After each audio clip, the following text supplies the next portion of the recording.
والثمرات فبشر الصابرين الذين إذا أصابتهم مصيبة قالوا إنا لله وإنا إليه راجعون۔ قرآن کریم مسلسل اور متواتر مومن کی جب صفت بیان کرتا ہے تو مومن کسی خاموش شخص کا تعارف نہیں کراتا، کسی سر دبا کے جانے والے کا تعارف نہیں کراتا۔ مومن کی جب تعریف کرتا تو کہتا مومن وہ جو میدان شہادت میں ڈٹ جائے، ایک شہید ہوا تو آگے بڑھے، اس شہید کو اٹھائے، اس کے خون کی قیمت وصول کرے۔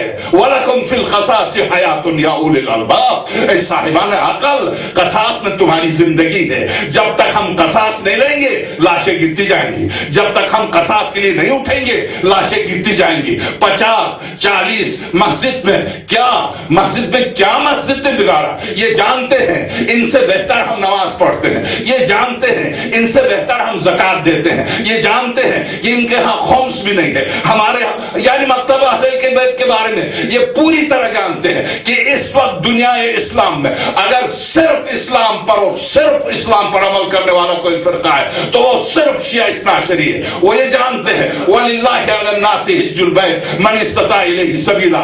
دنیا جانتی ہے کہ حج پر کون زیادہ جاتے ہیں، اور دنیا جانتی ہے کہ کون زکات زیادہ دیتا ہے، کون دنیا جانتی ہے کہ یہ خمس نہیں دیتے۔ وَعَلَمُوا أَنَّ مَا غَنِمْتُم مِّن شَيْءٍ فَأَنَّ لِلَّهِ خُمُسُهُ وَلِرَسُولِهِ وَلِذِي الْقُرْبَى إِلَى آخر سورہ انفال۔ جان لو کہ خمس تم پر واجب ہے، مکتبہ اہل بیت خمس دیتا، زکات دیتا، حج کرتا ہے، روزہ رکھتا ہے، سارے فرائض پر پوری طرح وہ روزہ دن بھر رکھیں گے، سورج کے غروب سے پہلے کھا لیں گے۔ ہم قرآن کریم کے مطابق عمل کریں گے، اور قرآن کہتا ہے اتم الصیام الی اللیل، ہم رات داخل ہونے پر افطار کریں، تو ہم قرآن پر عمل کر کے ہم کافر، وہ قرآن کے خلاف عمل کر کے مسلمان، ہم قرآن پر قائم رہ کر کافر، وہ مسلمان وہ اسلام کے خلاف جا کر قرآن کھل کے مذمت کرتا ہے۔ جب یہودی نے کہا کہ خدا کے ہاتھ بندھے ہوئے، خدا نے کہا غلت ایدیہم، ان کے ہاتھ بند ہو جائیں۔ خدا ہاتھ باندھنے کو اتنی نفرت سے دیکھتا ہے کہ ان کے ہاتھ بند ہو جائے۔ تم تو خدا کے سامنے بھی ہاتھ باندھ کے کھڑے ہوتے ہو، اور جب کھڑے ہوتا ہو تو خدا اس آیت کو یاد کر لو کہ خدا کہتا ہے تمہارے ہاتھ ہمیشہ بندھے رہے۔ اور عجیب بات یہ ہے حنفی نے شافعی کا جواب دیا، شافعی نے کہا شافعیوں کے ہاں یہاں ہاتھ باندھنا ہے، حنفیوں کے ہاں نیچے یہاں ہاتھ باندھنا ہے۔ جب امام حنفیوں سے پوچھا کہ تم یہاں کیوں ہاتھ باندھتے ہو، خدا کی قسم اگر ان کی کتابیں پڑھ لیں تو آپ کو واقعی کسی ڈائجسٹ کسی فلم کو دیکھنے کی ضرورت نہیں ہے۔ حنفیوں سے پوچھا، علماء احناف کی کتاب ہے، وہ اس نے جواب دیا، شافعیوں کو جواب دیا کہ تم یہاں کیوں ہاتھ باندھتے ہو، تم نیچے باندھو۔ تو انہوں نے کہا نیچے کیوں باندھے، تو حنفیوں نے کہا نیچے اس لیے باندھے کہ عین ممکن ہے کہ شلوار بخدا واللہ کہیں شلوار نہ اتر جائے۔ اے بندے خدا، تو شلوار اس طرح سے پہن کے نماز پہ کھڑا ہوتا ہے کہ شلوار اترنے کا خوف ہے؟ وہ آپ اس مکتب کو اگر پڑھ لیں، اس مذہب کو پڑھ لیں تو آپ کو پورا مذہب، چونکہ عمومی مذہب ہے، انہیں نماز سے کیا غرض، یزید کو نماز سے کیا واسطہ، معاویہ کو نماز سے کیا واسطہ، جمعہ کی نماز بدھ کو پڑھا دے اور پڑھ لے سب، اور کوئی اپی نہ کرے۔ ہاں اعتراض سرور کائنات پر، سرور کائنات پر معصوم نہیں ہے، جادو بھی اثر کرتا، اور جادو جس نے کیا تھا اس سے اٹھا کے یہودی مرد پر ڈال دیا. اور قرآن تو معجزہ ہے اس بنا پر کہ تم جس طرح سے چھپانے چاہو قرآن سامنے لا کے کھل کے سامنے لاتا. وہ کون سی خاتون تھی جس نے جادو کیا تھا؟ یہ تو خاتون کے بارے میں ہے. قل اعوذ برب الفلق من شر ما خلق ومن شر غاسق اذا وقب ومن شر النفاثات فی العقد. ان عورتوں کے شر سے، ان عورتوں کے شر سے. جب عورتوں کے شر سے ہے، وہ یہودی تم لکھتے ہو مرد تھا اور قرآن کہہ رہا وہ عورت تھی. تم سچے ہو، میرا قرآن سچا ہے. اب میں یہاں پر میں کچھ نہیں کہتا، صرف اتنی سی بات کہہ دوں کہ تاریخ کو کہاں چھپاؤ گے؟ کس نے عثمان کو قتل کیا؟ علی نے یا عائشہ نے؟ کس نے عثمان کے قتل کا فتویٰ دیا؟ بیعت رضوان میں شامل جتنے صحابہ تھے قتل عثمان میں شریک تھے. کہاں چلے جاؤ گے؟ تو اب میں بس اتنی سی بات یہاں تک آخر عرض کر دوں کہ شہید کے بارے میں درست ہے 10 دفعہ آپ سن چکے ہیں. قرآن کریم نے موت کے اقسام کو بتایا. موت کے اقسام کو بتا کر سب سے بلند ترین درجہ شہید کا درجہ، یہاں پر صرف شہید کا درجہ نہیں. عجیب بات یہ ہے، میں جب پرسوں ان کے اس شہید کے دادا کے پاس تعزیت کے لیے گیا تھا تو میں اصغر رضوی سے کہا کہ تمہارے خاندان کے لیے شرف ہے، ہمارے ہاں یعنی ہندو پاک میں یہ رسم نہیں ہے کہ ہم مبارکبادی دیں. ایران میں شہید کے گھر جا کے مبارکبادی دیتے تھے، وہاں رسم ہے، انہیں پتا ہے. وہاں چونکہ مکتب کی تربیت شروع سے ہوئی ہے، انہیں پتا ہے. یعنی ایک ماں 7 شہیدوں کو دینے کے بعد کہتی ہے شہزادی اب کوئی گھر میں رہنا نہیں رہا، اب آپ مجھ سے راضی ہو جائے گا. 7 بیٹوں کو، جوان بیٹوں کو دے کر شہزادی اب مجھ سے ناراض نہیں ہو جائے گا، اب کوئی گھر میں رہا نہیں. ان کی تربیت ہے. ہمارے ہاں یہ رسم نہیں. میں نے اصغر سے کہا فخر ہے تمہارے لیے، فخر ہے. یہ بچہ پورے خان جیسے نقاش نے، خدا ان کو سلامت رکھے، ہم مجید اختر نے بھی بہت خوب پڑھا، واقعا خدا ان دونوں کو سلامت رکھے. واقعا باعث افتخار ہے شہید، ہر پوری قوم کے لیے، پوری ملت کے لیے. بچہ خاص طور سے یہ بچہ اس عمر کے جوانوں کے لیے جس عمر میں اس نے اپنی جان دی ہے، اس عمر کے جوانوں کے لیے باعث افتخار ہے یہ بچہ. آئیے ہم قرآن کریم کے حوالے سے تھوڑی سی 20 روایتیں کہ قرآن میں 2 سورتیں والناس کے بعد بھی تھی، 20 روایتیں، اور 30 روایتیں کہ عمر نماز میں ان دونوں سورتوں کو پڑھتا تھا. وہ صورتیں اس وقت موجودہ قرآن میں نہیں ہیں. درست. میں اگر در منصور سے نکال کے پڑھ لوں تو میں مجرم، میں واجب القتل، میں نے صحابہ کی توہین کی. اور اگر در منصور اس کو لکھے تو بہت بڑا مفسر. میں اگر بخاری خاتم الانبیاء کی توہین کرے کہ جب وحی نازل، پہلی جلد جب وحی نازل ہوئی تو خاتم الانبیاء نے سوچا خودکشی کر لے. 3 جلدوں پر جو چھپی ہے اس بخاری کو، جو 9 جلدوں میں انگلش اور اردو، انگلش اور عربک میں جو ہے وہ 9 جلدیں، 3 جلدوں میں جو انڈیا میں چھپی ہے، مولانا جس نے اردو میں ترجمہ کیا ہے دیوبند کا عالم، آپ اس ترجمے کو دیکھیے کہ بخاری کی پہلی جلد کی ابتدا وحی سے ہوتی ہے، نزول وحی سے. نزول وحی سے اقرا پڑھ لیجئے. جبریل نے کہا اقرا پڑھیے، پیغمبر نے فرمایا انا لست بقاری، میں پڑھا لکھا نہیں ہوں. یقین جانیے آدم سے عیسیٰ تک کسی نبی نے جبریل سے نہیں کہا میں ان پڑھ ہوں.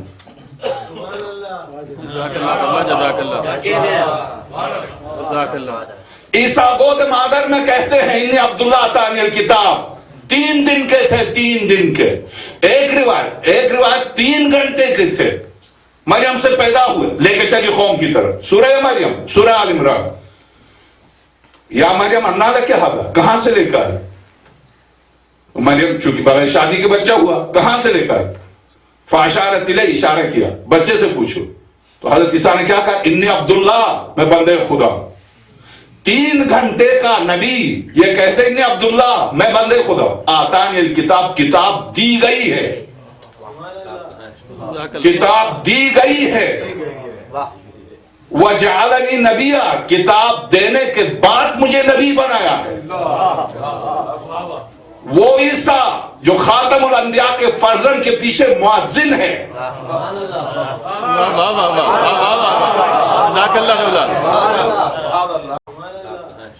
کتاب دی گئی ہے وجعلنی نبیا کتاب دینے کے بعد مجھے نبی بنایا ہے وہ عیسیٰ جو خاتم الانبیاء کے فرزند کے پیچھے مؤذن ہے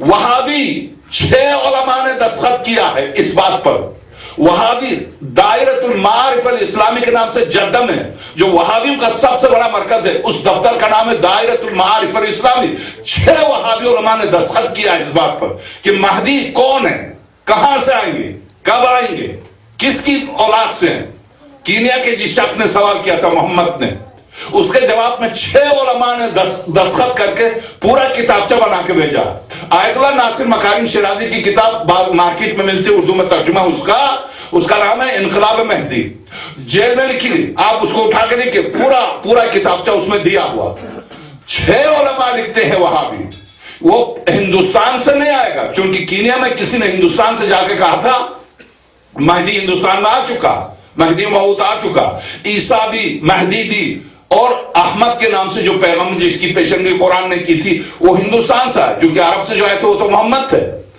احمد جس کی پیشنگوئی کی تھی حضرت عیسیٰ نے وہ ہندوستان سے آئے احمد مرزا قادیان تو جب یہ کہا تو کینیا کے مسلمان نے خط لکھا وہابیوں کے ادارے کو مہدی کون ہے اس کی حقیقت کیا 6 جو آج بھی مستنصر کنانی جو اس ادارے کا چیف ہے وہ پورے دنیا وہابیت کو کنٹرول کرتا ہے اور پوری دنیا یقین جانی ہے وہابیت اب تزلزل میں ہے وہابیت اپنے دم توڑنے والی ہے تو سوائے قتل و غارت کے ان کے پاس کچھ نہیں ہے آپ ذرا سی ہمت کر لیں ذرا سی کمر باندھ کے آگے بڑھ جائیے یہ واقعا میدان چھوڑ کے بھاگ جائیں گے یہ ان کے آباء و اجداد میں کون سی نسل میں کیا دلیری تھی جو آپ کے سامنے دلیری دکھائیں گے چھپ کے ڈاکہ زنی کرنا اور ہے میدان میں آ کر سامنے آنا اور ہے ہم چیلنج دیتے ہیں آج تک کوئی چیلنج قبول کر کے میں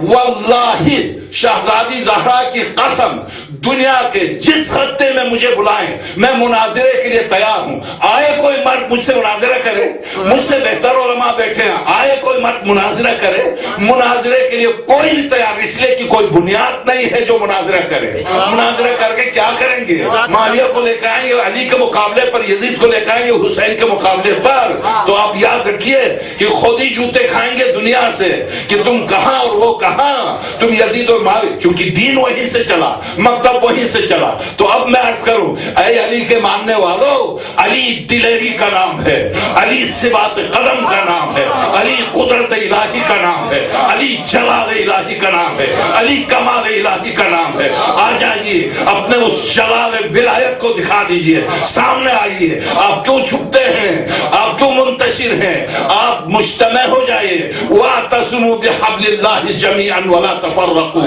اگر کراچی اور کوئٹے سے لے کر چائنا کے باہر تک شیعہ متحد ہو جائیں تو واللہ العظیم یہ وہابی میدان چھوڑ کے بھاگ جائیں ہم تتر بتر ہیں جس کی وجہ سے وہ فائدہ اٹھا رہے ہیں اور جس کی وجہ سے ہماری ہر روز لاشیں نکلتی ہیں ہم اگر متحد ہوں تو یہ فاسق و فاجر جو اس وقت ہم پر حکومت کرتے ہیں ہاں ہر حکومت کی ایک مدت ہوتی ہے انما نملی لہم لیزدادوا اسما اس آیت کی تلاوت دربار شام میں علی کی بیٹی نے اسی سورہ آل عمران کی آیت کی تلاوت کی تھی یزید کے سامنے اب وقت آ گیا ہے کہ شہزادی کے وہ جملے میں آپ کے سامنے پڑھ کر سنا دوں میں یہی جملے جو صدر اپنے آپ کو کہتا ہے اسے بچہ جانتا تھا کس نام سے پکارتا تھا کس نام سے ہم سب جانتے ہیں کس نام نام سے پکارتے تھے؟ بچے سے لے کر مرد سے لے کر عورت تک کس نام سے پکارتے تھے؟ کوئی کیا سوچ بھی سکتا تھا کہ اسے صدارت ملے گی؟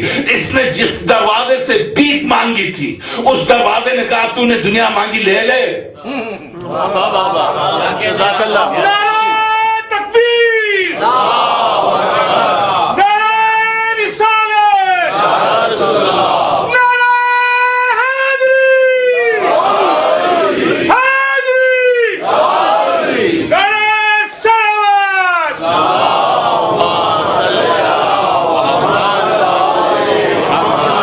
جیل سے رہا ہو کہ سیدھا شام گیا تھا، سیدھا شام شہزادی کے دروازے پر گرا تھا. شہزادی سے بھی لطف و کرم کا دروازہ ہے، تو میرے دروازے پر اتنی دور سے بھیک مانگنا ہے، ہم نے دے دیا. مگر جس دروازے سے جب ملتا ہے تو اگر اس کی قدر شناسی نہ کرے تو پھر جب وہ دروازہ چونکہ ولایت کا دروازہ ہے، کائنات پر کنٹرول کرتا ہے، پھر اس کے پورے خاندان کو جو سزا ملے گی یہ تڑپ کر رہ جائے گا، اس کا پتہ بھی نہیں چلے گا کہ یہ گیا کہاں. چونکہ اس دروازے سے اس نے غداری کی ہے، اس کے ماننے والوں کی روز لاشیں نکلتی. اس نے کیا کیا؟ اسی طرح سے گیلانی جو وزیر اعظم بنا ہوا، بیٹا الگ سے چور، باپ الگ سے چور. آپ کا چیف جسٹس، پاکستان کا چیف جسٹس دنیا کا خائن ترین شخص، دنیا کا خائن ترین شخص. نہ کورٹ میں عدالتوں میں کوئی عدل ہے، نہ صدر سے آپ توقع رکھ سکتے ہیں، نہ وزیر اعظم سے آپ توقع رکھ سکتے ہیں. آرمی کی حالت تو یہ ہے، آرمی ہر 5 سال کے بعد اپنے ملک کو فتح کرتی ہے. یہ ہماری وہی خوش قسمت ترین آرمی ہے کہ جس نے دشمن کے مقابلے میں جو کچھ بنگلہ دیش میں کیا دنیا جانتی ہے. وہ صرف اپنے ملک کو فتح کر جانتی ہے، اس کے علاوہ کچھ نہیں جانتی. اور ہاں، جب اقتدار نہیں ملتا ہے تو آپ کیا کرتے ہیں؟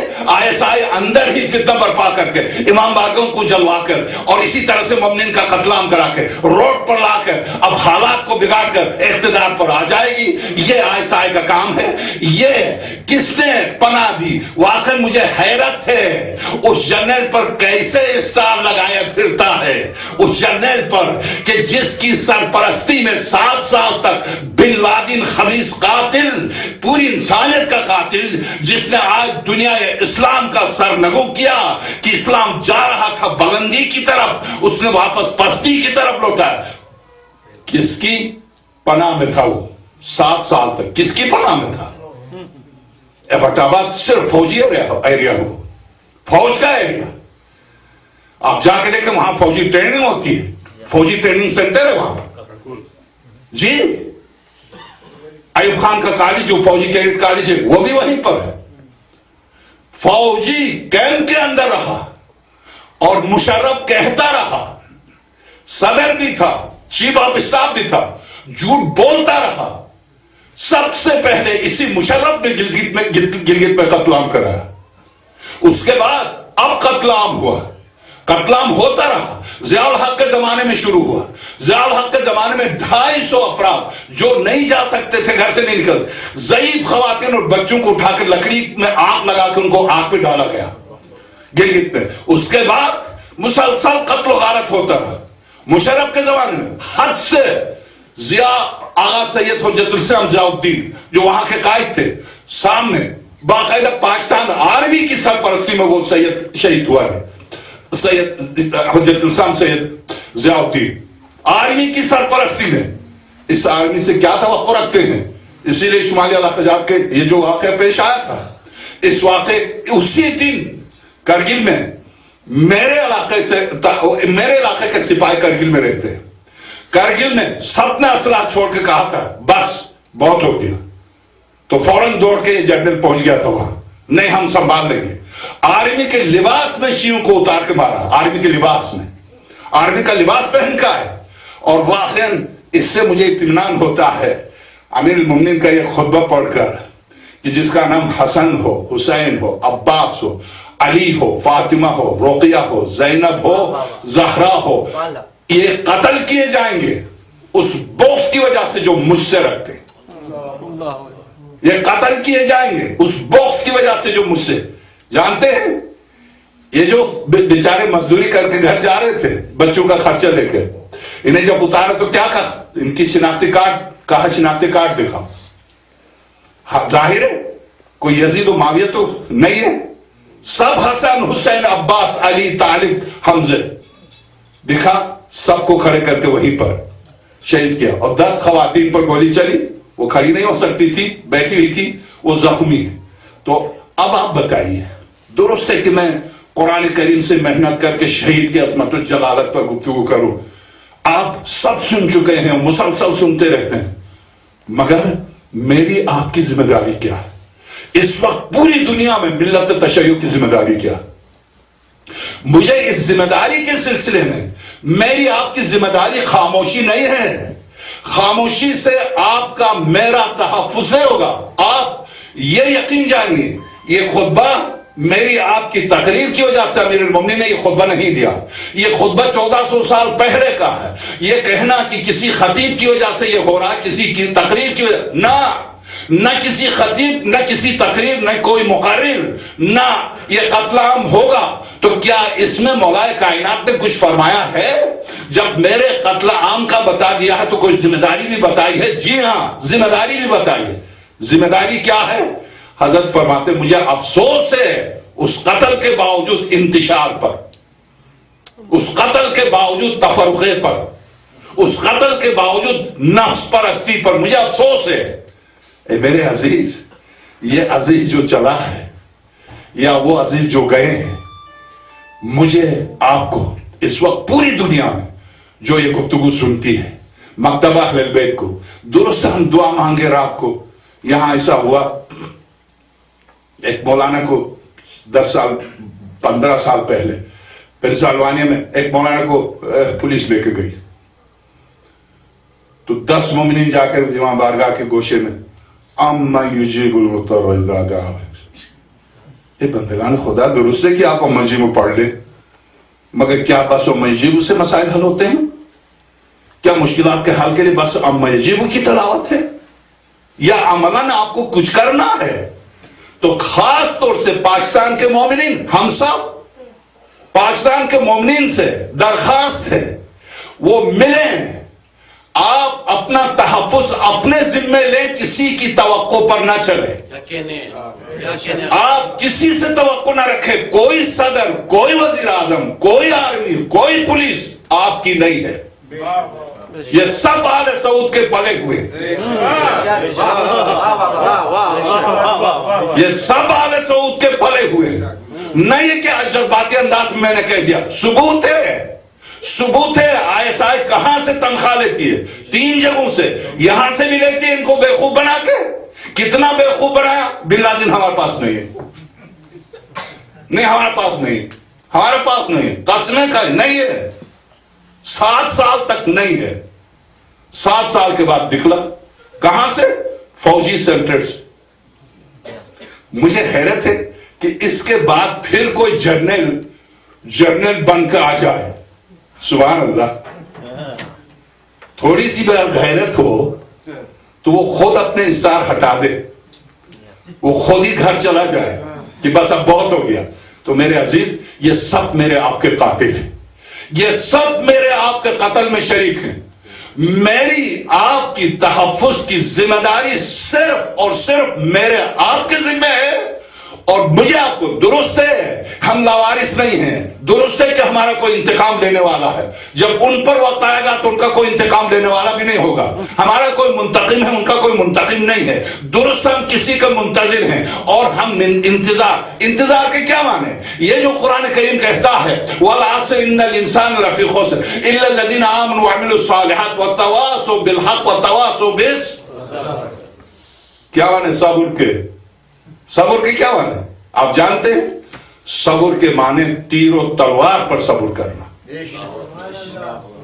صبر کے معنی گوشے نشینی میں خاموش رہنا نہیں. کیوں؟ ان الذین قالوا ربنا اللہ ثم استقاموا. مومن تو وہ ہیں جو میدان عمل میں اتر کر کہتے ہیں ہاں ہم ہیں, ہم کہیں نہیں گئے, ہم ہیں. تو بس اب میں ایک باز والا سوال,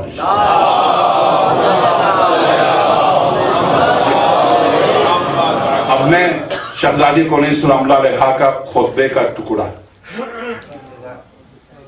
ایک اور باواز بلند سلام.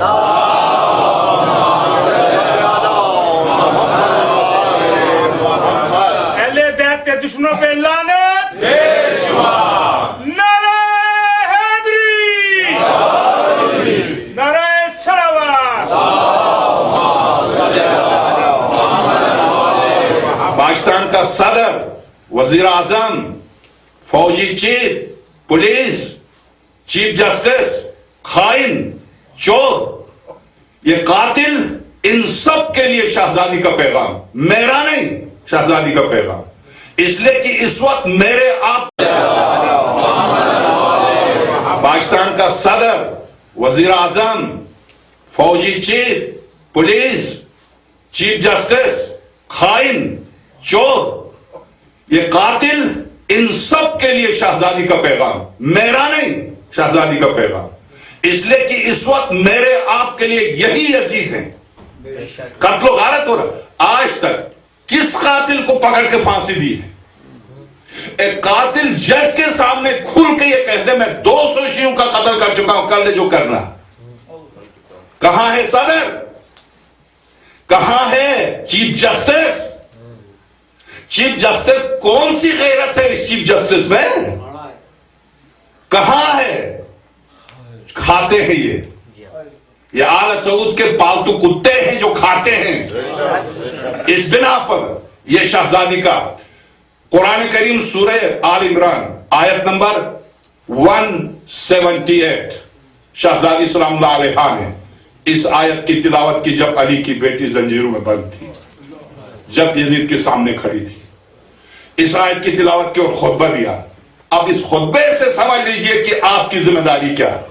شہزادی آپ کی ذمہ داری بتا رہی کہ آپ کی ذمہ، آپ اگر یزید وقت سے ٹکرا جائیں تو آپ کی ذمہ داری کیا، یہ علی کی بیٹی بتا رہی.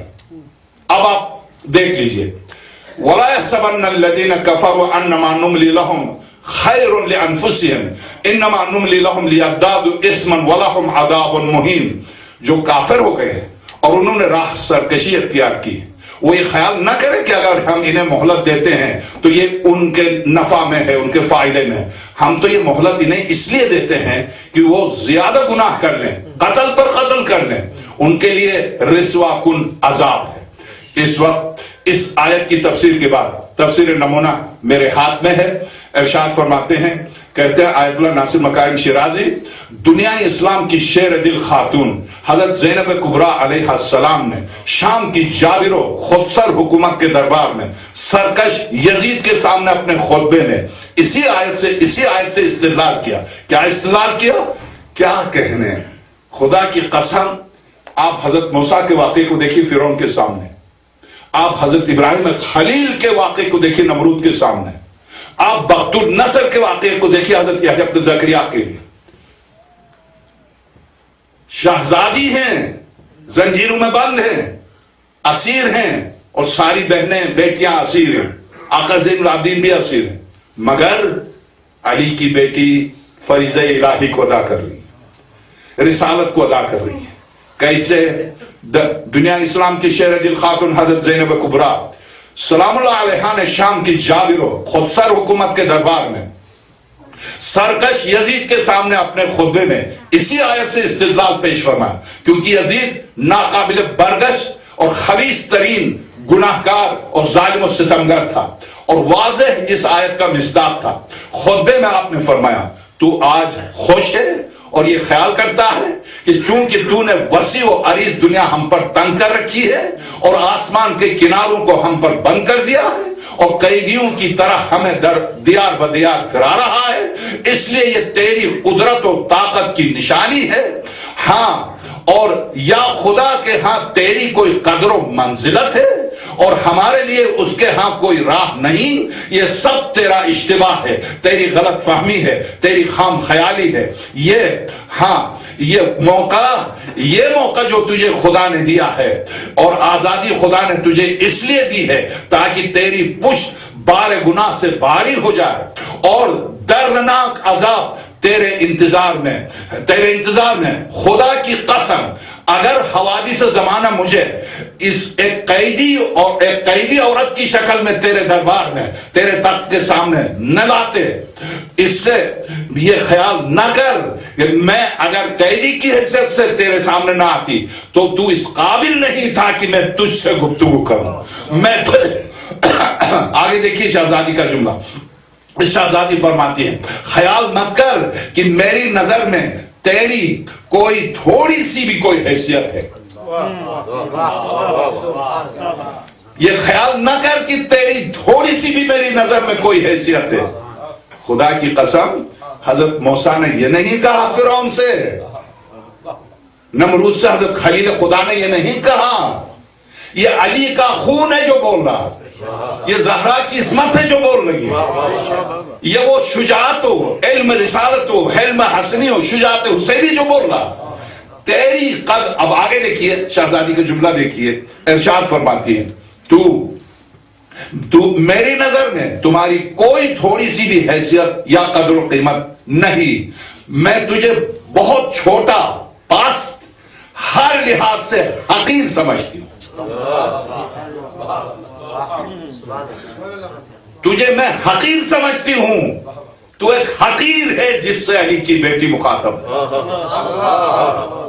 شاہ ولایت کی نور نظر تجھ سے مخاطب ہے، یہ دنیا ہے جو مجھے یہاں لے کر آئی ہے، شاہ ولایت زمین و آسمان تک جس علی کی حکومت ہے اس کی بیٹی تیرے سامنے کھڑی، لولا کلمہ خلقت الافلاق کی گود کی پروردہ وحی الہی کو چوس کے 5 سال تک گود رسالت میں پلنے والی جو تیرے سامنے کھڑی ہے، تو میرے سامنے میری نظروں میں تو پست ہے، تو حقیر ہے، تو اس قابل نہیں کہ زینب تجھ سے خطاب کرے، مگر میں تجھے سمجھانا چاہتی ہوں کہ تیری حقیقت کیا ہے۔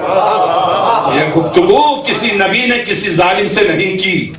موسیٰ سے کہا خدا نے اذهب الى فرعون انه طغى، چلے جاؤ فرعون کو طغیانی کی ہے، تو موسیٰ نے کیا کہا ربی اشرح لی صدری، پروردگار پہلے زبان کی گرے کھول دے پھر میری مدد کے لیے، تو جانتا فرعون ہے، اس کے سامنے میں اکیلا نہیں جا سکتے، میرے بھائی کو میرا جانشین، میرا مددگار بنا دے۔ اور اس کی لطف کی بات یہ سورہ طٰہٰ کی آیت ہے، ہم نے فرعون کے لیے موسیٰ کا بھائی ان کا وزیر بنایا، اور اس کے ان دونوں کے ساتھ ساتھ ہم نے ایک سلطان کو بھیجا، تفسیر صافی میں ہے وہ سلطان علی تھے، تو گویا فرعون کے پاس جانے کے لیے موسیٰ بھی، علی بھی، ہارون بھی، ایک یزید کے مقابلے میں علی کی بیٹی،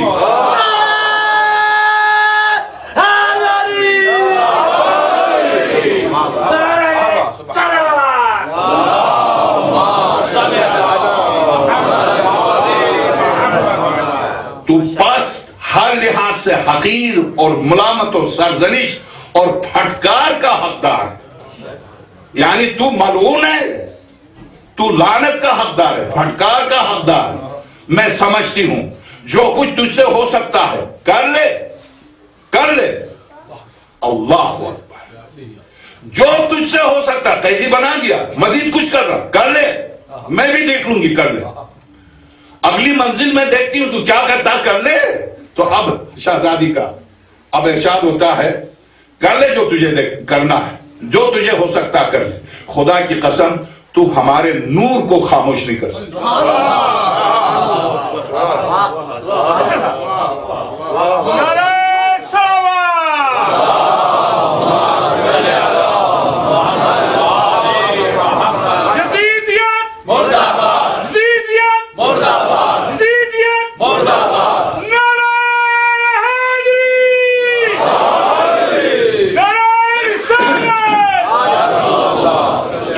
نور کو خاموش نہیں کر سکتا، تو وحی جاوداں اور ہمارے آئین حق کو محو نہیں کر سکتا، تو نابود ہو جائے گا، تو نابود ہو جائے گا۔ واقعاً کیا آپ خدا کی قسم سکون میں بیٹھے ہوئے ہیں، اس منظر کو دیکھیں کہ زینب کے ہاتھوں میں رسی ہے، اس منظر کو دیکھیں، سامنے حسین جیسا بھائی ہے، سارے شہداء کے سر، کیا دلیری ہے، کیوں نہ ہو۔ جب اس سے پہلے عبید اللہ ابن زیاد نے کیا کہا، کہا تھا تم نے خدا کو کیسے پایا, تمہارے اہل بیت کے ساتھ خدا نے کیا کیا؟ تو شہزادی نے کیا فرمایا؟ تاریخ انسانیت میں واللہ باللہ ثمت اللہ 40 سال مجھے پڑھتے ہوئے, میں جب 18 سال کی عمر میں تھا اس وقت سے لے کر اب تک پڑھ رہا ہوں, اب میں 58 سال 40 سال مجھے پڑھتے ہوئے, 40 سال مجھے مطالعہ کرتے ہوئے, واللہ باللہ ثمت اللہ, ایسا جملہ یزید جیسے کے سامنے کسی پیغمبر کی زبان سے بھی نہیں نکلا. یہ دلیری کے لیے علی چاہیے, علی چاہیے. تو اب شہزادی اگلا جملہ کیا فرماتی ہے؟ اگلا جملہ فرماتی ہے کہ ایک بات بولیں صلوات,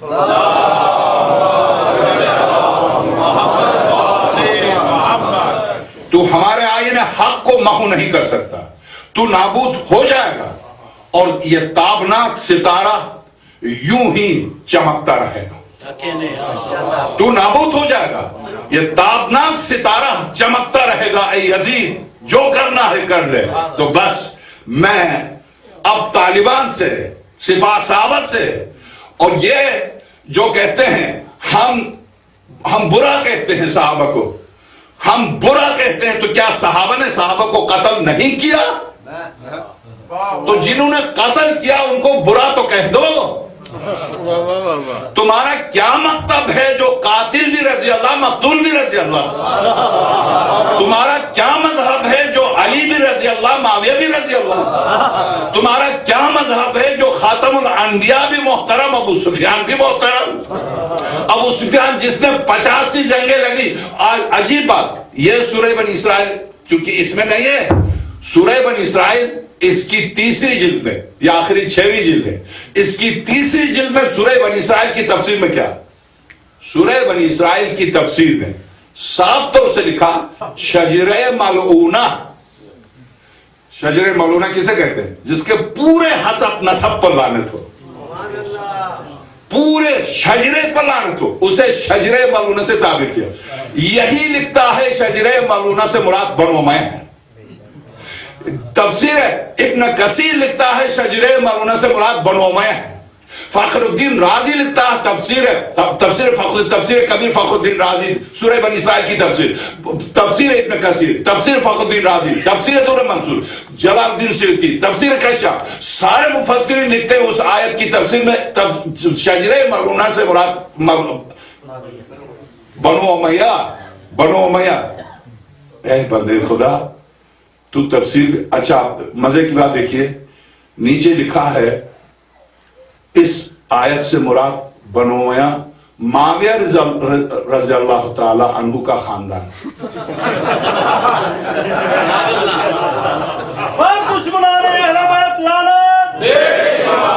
بس اب میں جو پیغام دینا تھا میں نے دے دیا, ملت کو بھی, آپ کو بھی, خود مجھے بھی, کہ اس طرح سے بس پسینے میں تیر ہو کر گفتگو کی نہیں. یقین جانی ہے کہ جو لاشیں گلگت گئی تھی, اس شہید بزرگوار کو آپ نے دیکھا کراچی میں, ظاہر ہے سارے مومنین کس طرح سے اس کا شاندار استقبال ہوا. اے اکمل سلام ہو تیرے بچپنے پر, تیرے دودھ پیتے ہوئے اس وقت پر بھی جب تیری ماں نے تجھے دودھ پلایا. اے اکمل تو کتنا خوش قسمت تھا کہ تیرے باپ نے آ کر, آپ جنازے پر آ کر باقاعدہ نوحہ پڑھا, مرثیہ پڑھا, درست پورا کراچی آیا جنازے کو اٹھانے کے لیے. مگر اے اکمل جس کے لیے تو نے جان دی تھی اس کا جنازہ اٹھانے کے لیے کوئی نہ رہا. بس ہاں اکمل تجھے ایک گولی لگی تھی, مگر شبیہ رسول کے سر سے لے کر پیر تک کوئی جگہ ایسی خالی نہیں تھی جہاں ماں بوسہ دے سکے, ماں بوسہ دے سکے.